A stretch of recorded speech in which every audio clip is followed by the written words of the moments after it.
이혼해. 당장 우리 아들이랑 이혼하라고. 어머님 진정하세요. 진정은 무슨, 넌 우리 집안에 어울리지 않아. 어머님 정말 이러시려고요? 그래, 이혼 안 하면 내가 가만 안 있을 줄 알아. 이혼해.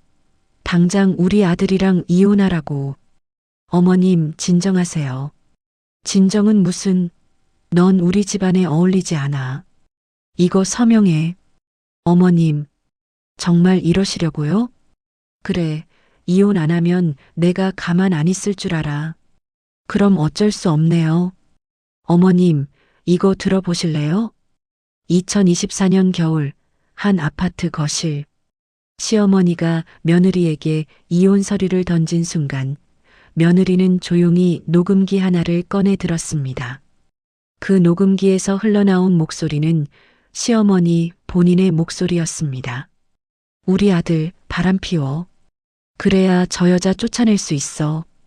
도대체 무슨 일이 있었던 걸까요? 왜 시어머니는 자기 아들에게 바람을 피우라고 종용했을까요?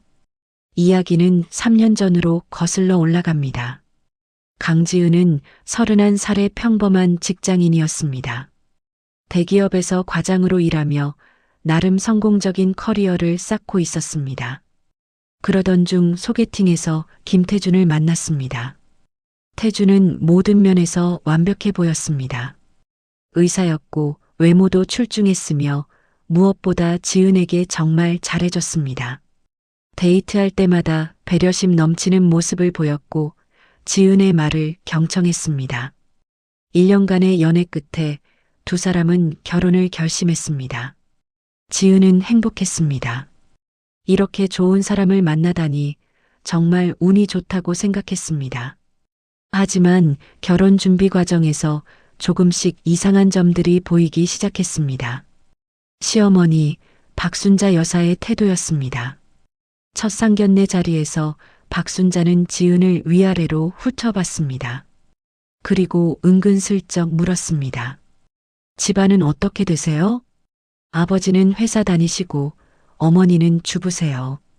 아, 그래요? 재산은요? 노골적인 질문에 지은은 당황했지만 예의상 대답했습니다. 평범한 편입니다. 박순자의 표정이 미묘하게 굳었습니다. 지은은 그 표정을 놓치지 않았습니다. 결혼 준비를 하면서 박순자의 간섭은 점점 심해졌습니다. 예단 품목을 하나하나 지정했고 예식장도 자기 마음대로 정했습니다. 지은의 의견은 무시됐습니다.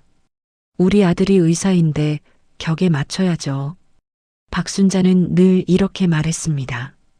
지은은 참았습니다. 시어머니와의 관계를 원만하게 유지하고 싶었으니까요. 결혼식 날 박순자는 하객들에게 이렇게 말하고 다녔습니다. 며느리가 우리 아들 복을 타고났어요. 의사한테 시집 오다니. 지은은 그 말이 불편했지만 웃으며 넘겼습니다. 결혼 첫날이니까요. 결혼 후 본격적인 문제가 시작됐습니다. 박순자는 일주일에 서너 번씩 신혼집에 들렀습니다. 사전 연락도 없이 갑자기 나타나 집안 구석구석을 체크했습니다. 청소를 이렇게 해? 먼지가 여기 그대로 있잖아. 반찬은 왜 이것밖에 없어? 우리 아들 잘 못 먹겠네. 빨래는 이렇게 개는 거 아니야. 내가 가르쳐 줄게. 박순자의 간섭은 끝이 없었습니다. 지은이 뭘 해도 마음에 들지 않는 눈치였습니다. 지은은 남편 태준에게 말했습니다. 여보, 어머님께 조금만 자제해달라고 말씀드려 줄래? 하지만 태준의 반응은 실망스러웠습니다. 엄마가 너 잘되라고 그러시는 거야. 좀 이해해줘. 하지만 너무 자주 오시고 간섭이 심해. 엄마는 원래 그래. 익숙해지면 괜찮아질 거야. 태준은 어머니 편만 들었습니다. 지은은 답답했지만 참기로 했습니다. 시간이 지나면 나아지겠지 하고요. 하지만 상황은 나아지지 않았습니다. 오히려 더 악화됐습니다. 박순자는 지은의 직장 생활에도 간섭하기 시작했습니다. 의사 부인이 직장을 다녀 우리 아들 뒷바라지도 제대로 못하면서 어머님, 저는 제 일이 좋아서 하는 거예요. 일이 좋으면 뭐해? 애는 언제 낳을 건데? 결혼한 지 6개월밖에 안 됐는데 아이 이야기가 나왔습니다. 지은과 태주는 2년 정도 후에 아이를 가지기로 계획했는데 박순자는 당장 임신하기를 원했습니다. 여자는 빨리 낳아야 해. 나이 들면 힘들어. 어머님, 저희 계획이 있어요. 계획? 시집 와서 무슨 계획이 필요해? 당장 애 가져. 박순자의 강요는 점점 심해졌습니다.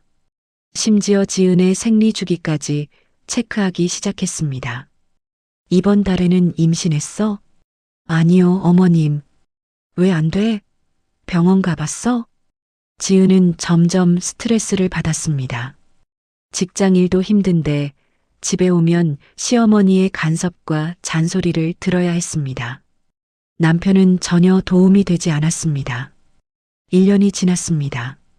지은과 박순자의 관계는 최악이 됐습니다. 박순자는 이제 대놓고 지은을 무시했습니다.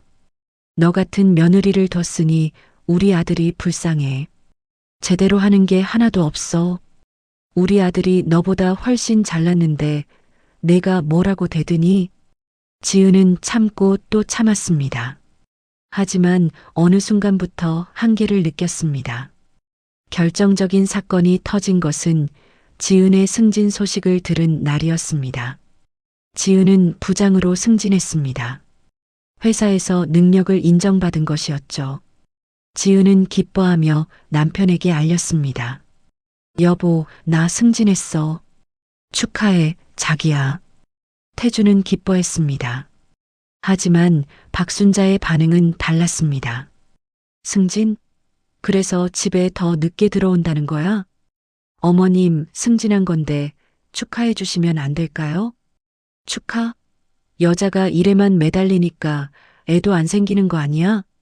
박순자는 지은의 커리어를 전혀 인정하지 않았습니다. 오히려 지은이 일하는 것을 탐탁지 않게 여겼습니다. 그날 밤 지은은 남편과 심각한 대화를 나눴습니다. 여보, 이제 정말 어머님께 말씀드려야 할 것 같아. 이렇게는 못 살겠어. 무슨 소리야? 엄마가 뭘 잘못했다고? 간섭이 너무 심해. 나를 사람 취급도 안 하셔. 그건 내가 예민한 거야. 엄마는 너 생각해서 그러시는 건데. 태주는 여전히 어머니 편만 들었습니다. 지은은 답답했습니다. 남편이 자신을 이해해주지 않는다는 사실이 너무 슬펐습니다. 결혼 2년째 되던 해 더욱 충격적인 일이 벌어졌습니다. 어느 날 박순자가 평소보다 일찍 집에 왔습니다. 지은이 집에 있을 시간이 아닌데도 말입니다. 박순자는 현관문 비밀번호를 알고 있었기 때문에 거리낌 없이 들어왔습니다. 지은은 마침 재택 근무 중이었습니다. 안방에서 화상회의를 하고 있던 지은은 현관문 열리는 소리를 들었지만 회의 중이라 나갈 수 없었습니다. 그런데 이상한 소리가 들렸습니다. 박순자의 목소리였는데 전화 통화를 하는 것 같았습니다. 그래, 이제 방법이 없어. 저 여자는 절대 애를 안 낳으려고 해. 지은은 귀를 기울였습니다. 자신에 대한 이야기인 것 같았으니까요. 우리 태준이가 저런 여자랑 살면 안 돼. 이혼시켜야 해. 지은의 심장이 쿵 내려앉았습니다. 시어머니가 이혼을 시키려고 한다고? 근데 우리 태준이는 저 여자를 좋아하잖아. 어떻게 해야 하냐고? 간단하지. 우리 태준이가 바람을 피우면 되잖아. 지은은 믿을 수 없었습니다. 시어머니가 자기 아들에게 바람을 피우라고? 내가 좋은 여자 소개시켜 줄게. 우리 집안에 어울리는 집안 딸로. 그래서 우리 태준이가 그 여자 만나게 하면 저 며느리는 자연스럽게 이혼하게 될 거 아니야. 지은은 손이 떨렸습니다. 하지만 침착하게 핸드폰의 녹음 기능을 켰습니다. 그리고 안방 문을 살짝 열어 박순자의 목소리가 잘 녹음되도록 했습니다. 그래, 내가 아는 그 변호사 딸 있잖아. 그 여자로 해. 예쁘고 집안도 좋고 우리 태준이한테 딱이야. 이번 주말에 우리 태준이랑 그 여자 만나게 주선해줘. 모임이라고 하면 태준이도 올 거야. 저 며느리? 신경 쓰지 마. 어차피 나갈 사람이야. 우리 태준이가 더 좋은 여자 만나야 해. 박순자는 한참 동안 통화를 이어갔습니다. 구체적인 계획까지 세우고 있었습니다. 지은은 모든 것을 녹음했습니다. 통화를 마친 박순자는 집안을 둘러보다가 그냥 나갔습니다. 지은이 재택근무 중인지 모르고 온 것이었습니다. 녹음 파일을 들은 지은은 분노와 배신감에 휩싸였습니다. 하지만 감정적으로 대응하면 안 된다는 것을 알았습니다. 냉정하게 대처해야 했습니다. 지은은 변호사를 찾아갔습니다. 그리고 상황을 설명했습니다. 이런 경우 어떻게 대응하는 게 좋을까요? 변호사는 녹음 파일을 듣고 심각한 표정을 지었습니다. 이건 명백한 혼인 방해입니다. 게다가 친족이 혼인을 파탄내려고 고의적으로 유인한 경우 법적으로 문제가 될 수 있습니다. 그럼 제가 뭘 할 수 있나요? 일단 증거를 더 확보하세요. 그리고 실제로 시어머니가 계획을 실행에 옮기는지 지켜보세요. 남편분께는 아직 말씀하지 마시고요. 지은은 변호사의 조언대로 움직이기 시작했습니다. 집안 곳곳에 녹음기를 설치했습니다. 박순자가 올 때마다 모든 대화가 녹음될 수 있도록요. 그리고 며칠 후 예상대로 박순자가 태준에게 전화를 걸었습니다. 태준아, 이번 주말에 엄마 친구 모임 있는데 같이 가자. 내 또래 친구들도 많이 온대. 태준은 별 생각 없이 승낙했습니다. 지은은 그 전화 내용도 녹음했습니다. 주말이 됐습니다. 태준은 어머니와 함께 모임에 갔습니다. 지은은 혼자 집에 남았습니다. 저녁이 되어 태준이 돌아왔습니다. 표정이 밝았습니다. 오늘 재밌었어. 엄마 친구분들이 다 좋으시더라. 그래. 누가 왔는데? 변호사 선생님도 계셨고 딸도 같이 왔더라고. 대학 동창이래. 지은은 속으로 한숨을 쉬었습니다. 박순자가 계획대로 움직이고 있었던 것입니다. 그 후로 박순자는 자주 그 모임을 주선했습니다. 태준은 별 생각 없이 참석했고 그 변호사 딸과 자연스럽게 친해지기 시작했습니다. 어느 날 지은은 태준의 핸드폰에서 그 여자와의 문자를 발견했습니다. 아직 애정 행각은 없었지만 친밀한 대화들이 오갔습니다. 오늘 식사 재밌었어요. 다음에 또 만나요. 네, 좋아요. 다음에는 우리끼리만 만날까요? 지은의 가슴이 찢어지는 것 같았습니다. 남편이 다른 여자와 가까워지고 있었습니다. 그것도 시어머니의 주선으로. 하지만 지은은 참았습니다. 아직 결정적인 증거가 필요했습니다. 몇 주 후 박순자가 다시 집에 왔습니다. 이번에는 지은이 있는 시간에 왔습니다. 일부러 온 것이었습니다. 지은아, 우리 얘기 좀 하자. 네, 어머님. 박순자의 표정이 차가웠습니다. 너 이제 우리 아들이랑 헤어져. 네. 갑자기 무슨 말씀이세요? 갑자기가 아니야. 너는 우리 집안에 맞지 않아. 2년 동안 지켜봤는데 며느리 자격이 안 돼. 지은은 침착하게 대답했습니다. 어머님, 그건 어머님 생각이고요. 저와 태주는 서로 사랑해서 결혼했어요. 사랑? 사랑만으로 결혼 생활이 되는 줄 알아? 너는 애도 안 낳고 집안일도 제대로 못하고 우리 아들한테 어울리지 않아. 어머님, 그런 말씀 너무하시네요. 너무한 게 아니라 사실이야. 그러니까 조용히 이혼해. 그게 너한테도 좋아. 박순자는 가방에서 이혼 서류를 꺼냈습니다. 이미 준비해 온 것이었습니다. 여기 서명해. 위자료는 내가 적당히 줄게. 어머님, 저는 이혼할 생각 없어요. 뭐? 이 여자가 지금... 박순자의 목소리가 높아졌습니다. 너 이혼 안 하면 어떻게 되는지 알아? 내가 가만 안 있을 거야. 그때 지은은 조용히 녹음기를 꺼냈습니다. 그리고 재생 버튼을 눌렀습니다. 녹음기에서 박순자의 목소리가 흘러나왔습니다. 우리 태준이가 바람을 피우면 되잖아. 내가 좋은 여자 소개시켜 줄게. 박순자의 얼굴이 하얗게 변했습니다. 이게 뭐야? 박순자가 당황하며 물었습니다.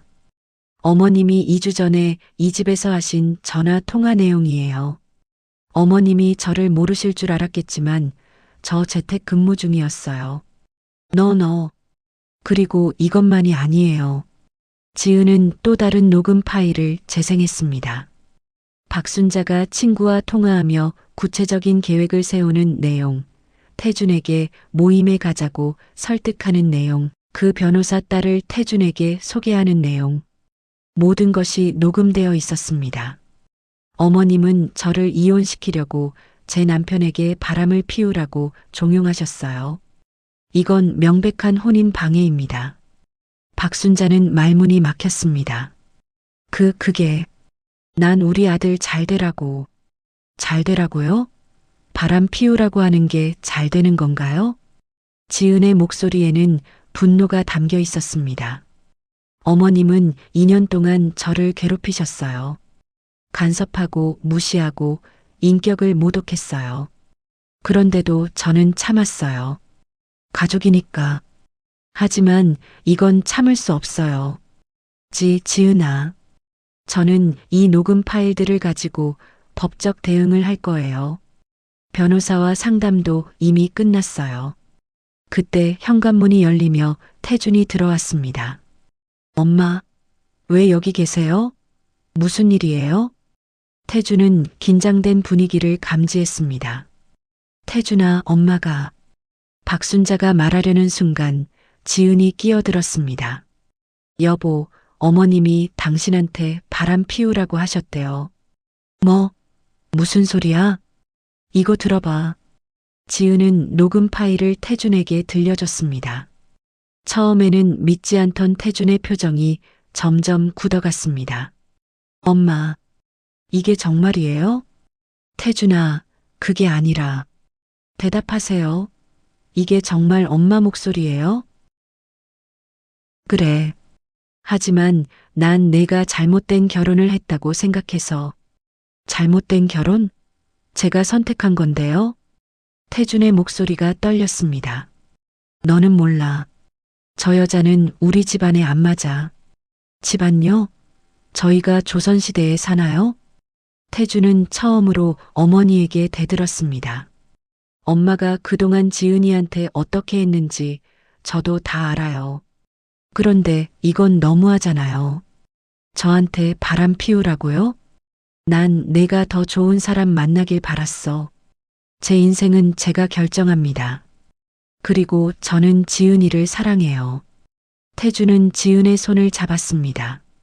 미안해, 여보. 그동안 엄마 편만 들어서 당신이 얼마나 힘들었을지. 지은은 눈물을 흘렸습니다. 처음으로 남편이 자신의 편을 들어준 것입니다. 다음 날 지은은 변호사 사무실로 향했습니다. 태준도 함께 갔습니다. 이 녹음 파일들로 법적 대응이 가능할까요? 변호사는 고개를 끄덕였습니다. 가능합니다. 시어머니의 행위는 혼인 생활의 평온을 해치는 명백한 불법 행위입니다. 민사상 손해배상 청구가 가능하고요. 경우에 따라서는 형사고소도 가능합니다. 저는 큰 돈을 원하는 게 아니에요. 다만 어머님이 잘못을 인정하셨으면 좋겠어요.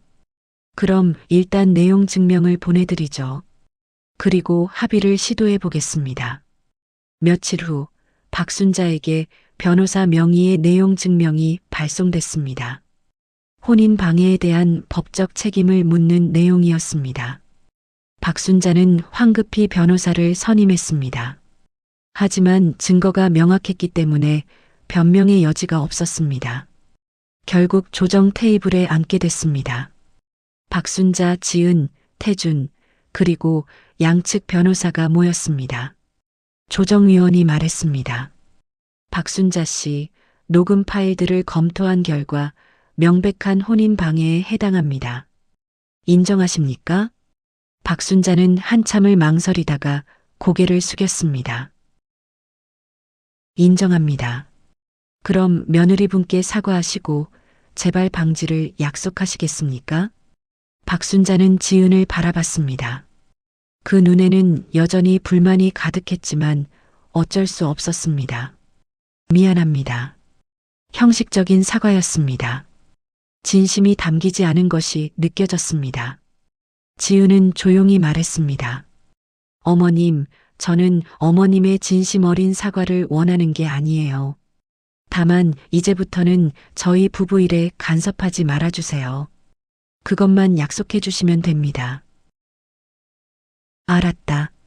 조정 결과 박순자는 앞으로 며느리 부부의 사생활에 간섭하지 않기로 약속했습니다. 그리고 위자료로 1천만 원을 지급하기로 했습니다.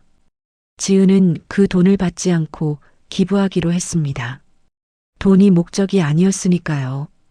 조정이 끝난 후 태준과 지은은 시댁과 거리를 뒀습니다. 완전히 연을 끊은 것은 아니었지만 최소한의 접촉만 유지하기로 했습니다. 박순자도 더 이상 함부로 간섭하지 않았습니다. 법적 문제가 될 수 있다는 것을 알았으니까요. 몇 달 후 지은과 태준의 관계는 많이 개선됐습니다. 태준은 그동안 자신이 얼마나 아내를 힘들게 했는지 깨달았습니다. 여보, 정말 미안해. 그동안 당신 편을 들어주지 못해서 이제라도 알아줘서 고마워. 앞으로는 무슨 일이 있어도 당신 편을 들을게. 우리는 한 팀이니까. 두 사람은 다시 사랑하는 부부가 됐습니다.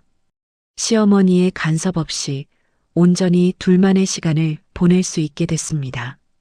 1년 후 지은은 임신을 했습니다. 자연스럽게 찾아온 임신이었습니다. 더 이상 스트레스가 없어지니 몸도 마음도 편해진 것입니다. 아이 소식을 들은 박순자는 기뻐했습니다. 손주를 보게 된다는 사실에 행복해했죠. 하지만 예전처럼 함부로 간섭하지는 못했습니다. 지은은 박순자를 완전히 용서한 것은 아니었습니다. 하지만 아이를 위해서라도 최소한의 관계는 유지하기로 했습니다. 아이가 태어난 날 박순자가 병원에 왔습니다. 손주를 보며 눈물을 흘렸습니다. 정말 예쁘다. 그리고 지은에게 조용히 말했습니다. 지은아, 내가 정말 미안했다. 내가 얼마나 힘들었을지 이제야 조금 알 것 같아. 이번에는 진심이 담긴 사과였습니다. 지은은 고개를 끄덕였습니다. 어머님, 이제는 다 지나간 일이에요. 앞으로 잘 지내요. 고맙다. 박순자는 더 이상 며느리를 괴롭히지 않았습니다. 여전히 완벽한 시어머니는 아니었지만 적어도 선을 넘지는 않았습니다. 지은은 깨달았습니다. 때로는 강하게 맞서는 것도 필요하다는 것을, 무조건 참는 것만이 미덕은 아니라는 것을, 자신의 권리를 지키는 것이 이기적인 게 아니라 건강한 관계를 위해 필요한 일이라는 것을요. 그리고 2년 전 녹음기를 켠 그 순간의 선택이 자신의 인생을 구했다는 것을 알았습니다. 여러분, 오늘 이야기는 여기까지입니다. 때로는 가족이라는 이름으로 행해지는 폭력이 있습니다. 말로, 행동으로, 간섭으로. 그럴 때 우리는 참는 것만이 미덕이라고 배웠습니다. 하지만 자신을 지키는 것도 중요합니다. 부당한 대우를 받을 때는 용기 내어 맞서야 합니다. 그것이 자신을 위한 일이기도 하고 더 건강한 관계를 만드는 일이기도 합니다. 이 영상이 비슷한 상황에 있는 분들께 작은 용기가 되었기를 바랍니다. 구독과 좋아요는 더 많은 분들에게 이런 의미 있는 이야기를 전하는 데 큰 힘이 됩니다. 여러분 모두 건강한 관계 속에서 행복하게 사시길 바라며 다음 이야기로 찾아뵙겠습니다. 감사합니다.